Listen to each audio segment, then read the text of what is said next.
जीवनाची सुरुवात, एक महाप्रवास. लाखो स्पर्म्स एका ध्येयाने पुढे निघाले आहेत. पुढचा रस्ता कठीण आणि लांब आहे. युटेराइन पोकळीतून जाणारा हा मार्ग संयमाची परीक्षा घेतो. आता मार्ग अरुंद झालाय.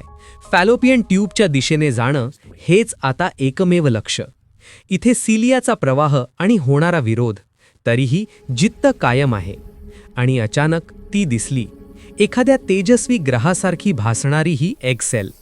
भोवती असलेल्या संरक्षक आवरणाला भेदून आत जाण्यासाठी धडपड सुरू झालीये. शर्यत आता अंतिम टप्प्यात. झोना पेल्युसिडाच्या कठीण भिंतीवर पहिली धडक. आणि ती जादू घडली. एका स्पर्मने आत प्रवेश मिळवला. आता आई आणि वडिलांचे गुणधर्म एकत्र आलेत. इथेच जन्माला येतो एक अद्वितीय जेनेटिक कोड. एका पेशीचे 2 तुकडे, 2चे 4, हे विभाजनाचं चक्र आता वेगाने फिरू लागलंय. पेशींचा हा घट्ट गोळा, ज्याला मॉर्युला म्हणतात, आता युटेरसकडे शांतपणे सरकतोय. आतमध्ये एक वेगळीच रचना आकार घेतीये. पेशी स्वतःला एका शिस्तीत गोळा करत आहेत.